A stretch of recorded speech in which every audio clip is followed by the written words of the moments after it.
There is a house I have lived in for so many years, but the truth is that my family and I were not able to call this place a home. For many years, this house was just an unfinished building that reminded us of everything that we had lost. I and my family struggled. We moved from place to place to seek shelter. We even slept in our shops by the way. And somehow, we still held on to the hope that one day we will finish this house. So today, I want to take you guys all the way back to the beginning and tell you the story of my family house. Hello everyone, my name is Sikari. Welcome back to my story series titled Storytime. So today we are starting a new story. We are starting a new series actually, titled The House That Took 20 Years.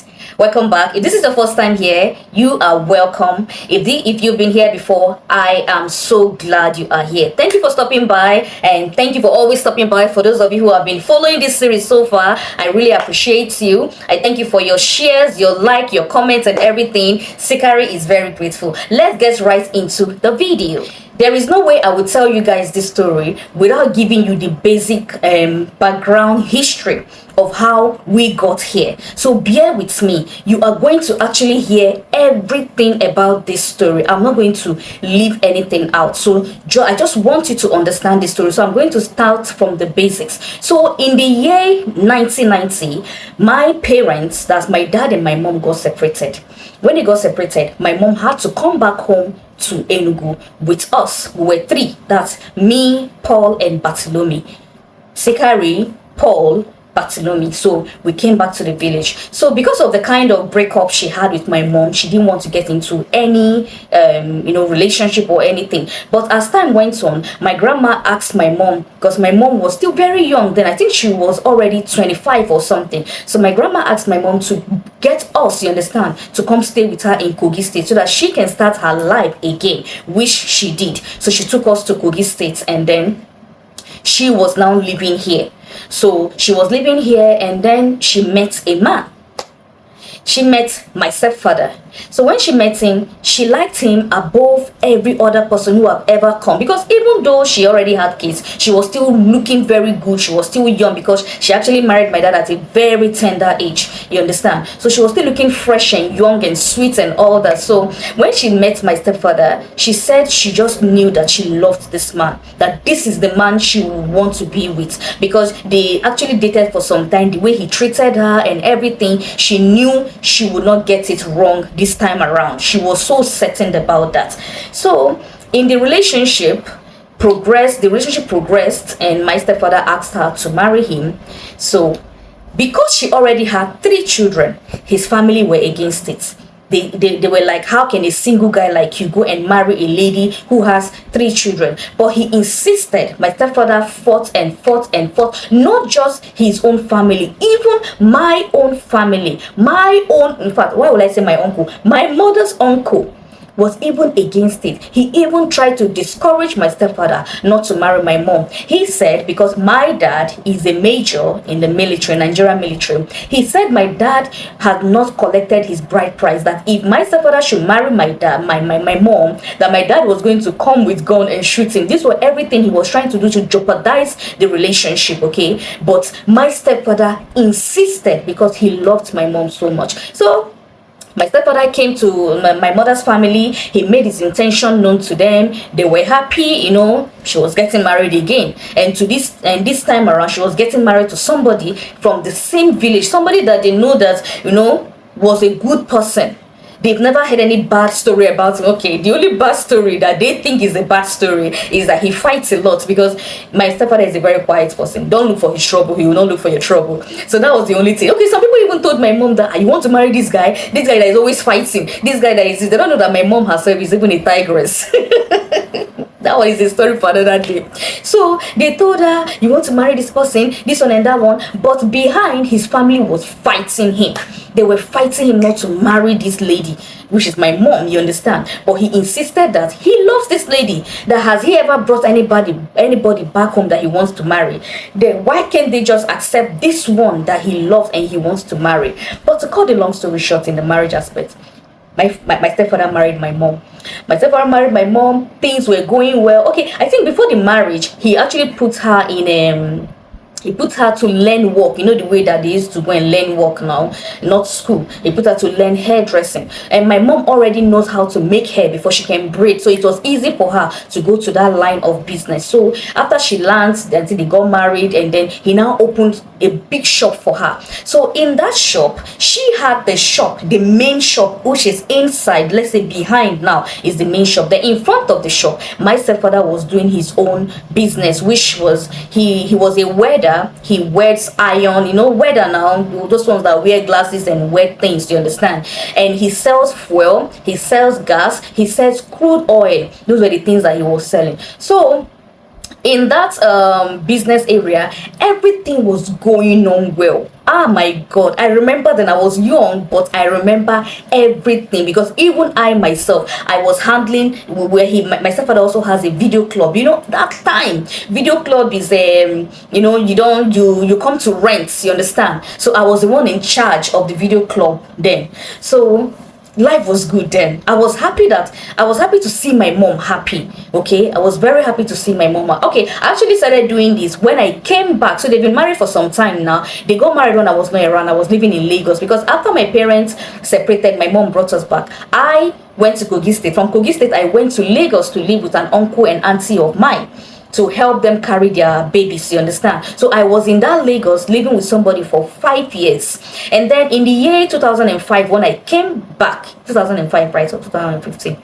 No, 2005, yes. When I came back home was when I was not assisting my stepfather. So I was of a very good use to my stepfather. So because he couldn't be in all those places at the same time, so he was not able to focus on his weather work. My mother focused on her salon. Do you know that my mother's salon was so big that she had 12 staffs? When I mean 12 girls that were working under her.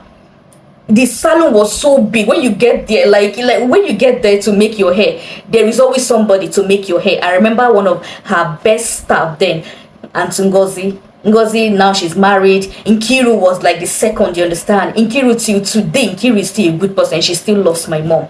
So I'm trying to get you guys into this story. It is little by little, okay? So that's what I'm just trying to give you guys all the whole scenario. That's for you to know how things was. It was not perfect, but it was okay for my mom. It was okay for us also. So when I came back, I was able to write junior WAEC here in the village, and then my mom enrolled me into Queen's Girls School Enugu. So I was in school. I was a boarder in Queen's Girls School Enugu.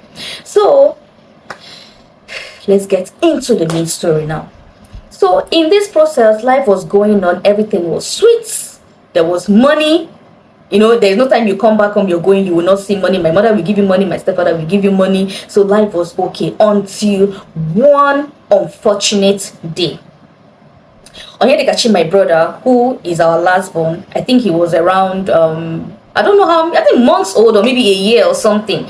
So he was sleeping inside the shop while my mom went out to get something. So it was just him and my stepfather. And my stepfather didn't want a situation whereby he will wake up and then he will not start crying for his mother. So there was no lights in the village as of that time. We don't have lights. I don't know, maybe they had like 19 whatever you go, but as of that time there was no lights. Everybody was running on fuel, you understand? So, and that was why fuel and black market was a big thing then. So my stepfather now heard the generator making some kind of noise, like it was going to turn off. So he ran to the back to go check. He now realized that there was no fuel. So he was surprised that the fuel that he put down, how did he finish? He didn't know. I think the fuel was leaking. Well, let me just leave that aside because I'm not sure of that. So he now rushed back to the front and took a gallon of fuel and ran back. He did not want the generator to go off so that Onyedikachi does not wake up. So he opened the fuel tank and started pouring fuel, and there was a splash on the wire. That was how the fire started. There was no other way the fire would have started, right? Because it was just when he went to pour the fuel that the fire started. So the next thing, my mother came back. She didn't even know what was happening. The generator was still on. Nothing was wrong with the generator. Onyedikachi did not wake up. He was still sleeping. My mother came back. She looked around. She didn't see. She was like, why would they have gone and left this boy here? You understand? Without knowing that they've already rushed him to the hospital. Okay, so he was already in a hospital. The doctor's name was Genesis. So he was already in Genesis Hospital before they now called my mother that, can you come to so and so place? She still didn't know what was happening. Before they now told her your husband had an accident, she now rushed and went there and saw her husband in burns. So the fire took him from here, his chest, down to his knees, then his hand here, especially his hand here. So why this fist was so bad was that the fire wanted to go in. He used his hand to turn off fire because he knew that his son was sleeping inside the shop. And there were a lot of things. So apart from a lot of things, he knew that his child was sleeping inside the shop. So if you see this, his palm, oh my God, if you join these two hands, it's too small. They were swollen.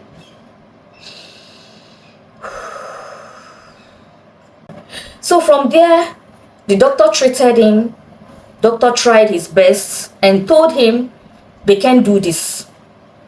That, okay, no, before that, my stepfather's uncle told them that he has somebody that could treat my stepfather locally, that's herbal treatment for burns. And then they brought him back.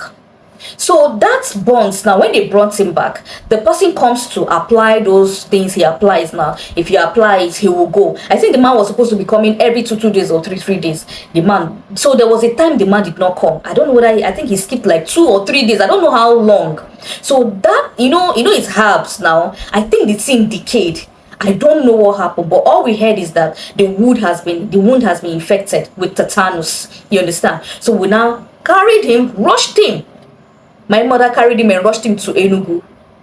On getting to Enugu, I think the first hospital, they rejected him. I'm going to try so much that, I don't want to cry. I really do not want to cry. They rejected him in the first hospital. And then she went to orthopedic. Orthopedic said that there was somebody, she said that she heard him. The person said, this person is dead already. The person is half gone. Where would he start from? My mother started begging and crying. Finally, they accepted him. After staying outside for a very long time, they accepted him into the hospital. Hospital was so expensive. It was very expensive. Because of the bills and everything, we couldn't just, continued for a very long time. But we were trying. We're trying. To cut the long story short, after my stepfather stayed in the hospital for a year and I think 6 or 7 months, the doctor asked us to bring him home because bills were piling up.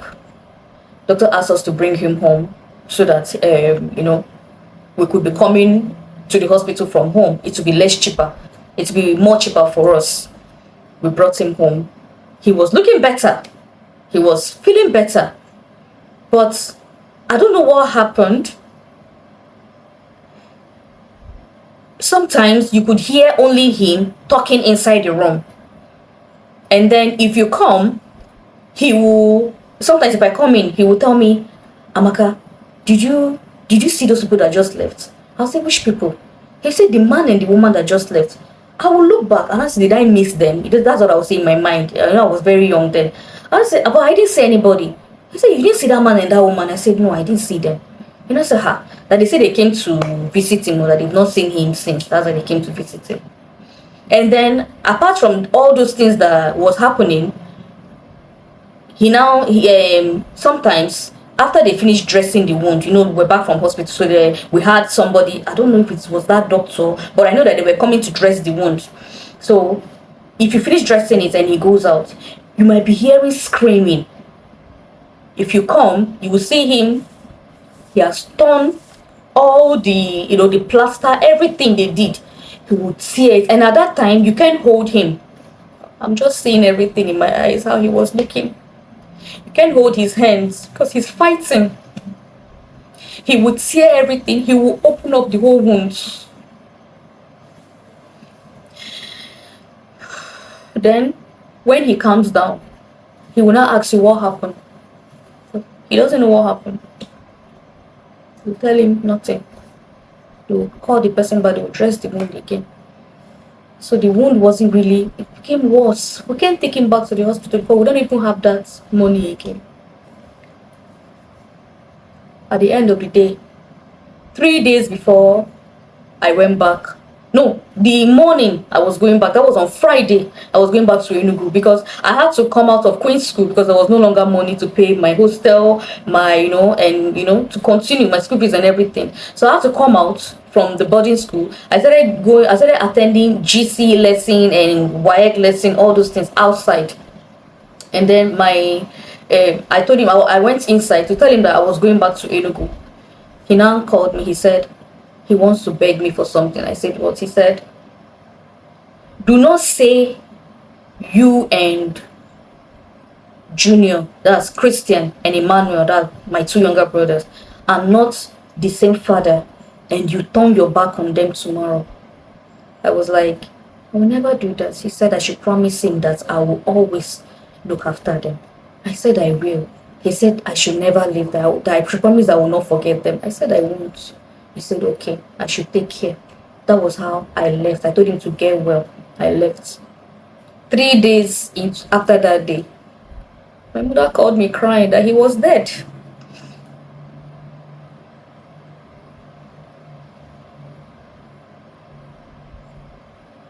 It was a Black Sunday for us.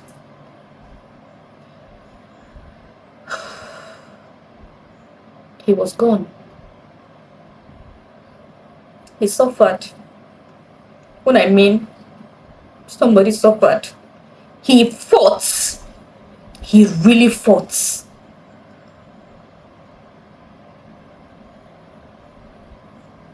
He couldn't anymore.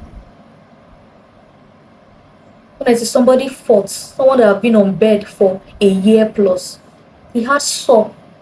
His back, the bone in between your butt and butt cheeks, it was even open. He was so thin.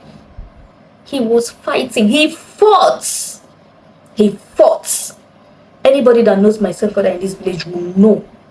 What they know him as is the Joe, but his name is Christian Ogwako. He fought, but he lost the battle. Like I said, there is no way I would have gone into this house story without giving you guys the basics of this story. So next week, I'll continue and you will hear all about this house.